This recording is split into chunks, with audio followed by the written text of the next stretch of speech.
বলুন তো ট্রেনের সবচেয়ে নিরাপদ বগি কোনটি? সেফ সিট নম্বরই বা কত? টিকিট কাটার আগে মাথায় রাখুন, দেশে প্রায়ই ট্রেন দুর্ঘটনা ঘটছে। এমন পরিস্থিতিতে ট্রেন যাত্রীদের মনে প্রশ্ন থেকেই যায়, ট্রেনের কোন বগিটি যাত্রীরা সবচেয়ে নিরাপদ বলে মনে করতে পারে।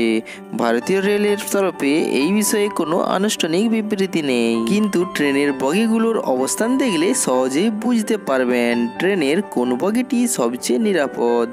একই সঙ্গে কোচের ভেতরে সবচেয়ে নিরাপদ আসন নিয়েও মতামত দেন কয়েকজন বিশেষজ্ঞ। ট্রেনে কি ধরনের কোচ আছে?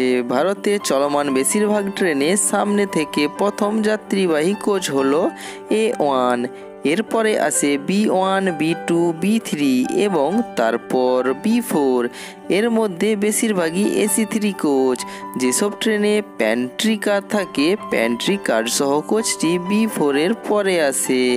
এরপর আসে S1, S2, S3, এরা স্লিপার ক্লাস কোচ। এরপর সাধারণ কোচের বগি যুক্ত করা হয়। ট্রেনে সবচেয়ে নিরাপদ কোচ কোনটি? বেশিরভাগ যাত্রীদের মতে ভারতীয় ট্রেনের সবচেয়ে নিরাপদ কোচ হবে S1, কিন্তু বিশেষজ্ঞরা মনে করেন ট্রেনের সবচেয়ে নিরাপদ কোচ মাঝখানে।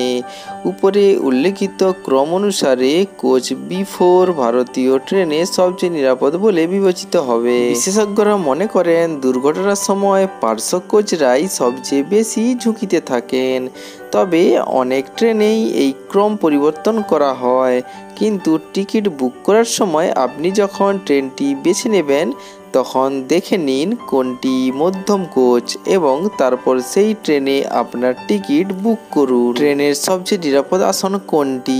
সবচেয়ে নিরাপদ কোচের পর আসে ট্রেনের সবচেয়ে নিরাপদ আসন। 1970 সালে ফেডারেল রেলওয়ে সেফটি অ্যাক্টের লেখক ল্যারিমান বলেছেন যে কোনো ট্রেনের কোচের মধ্যে সবচেয়ে নিরাপদ আসনটি হলো মধ্যবর্তী আসন। তার মানে যদি একটি কোচে 72টি আসন থাকে তবে 32 থেকে 35টির মধ্যে সবচেয়ে নিরাপদ আসনটি বিবেচনা করা হবে। এখন যেহেতু আপনি এই সম্পর্কে জানতে পেরেছেন, যখনই আপনি নিজের বা আপনার প্রিয়জনের জন্য ট্রেনে টিকিট বুক করবেন তখন এই দুটি জিনিস মাথায় রাখুন। তো বন্ধুরা, এই ভিডিওটি এখান পর্যন্ত।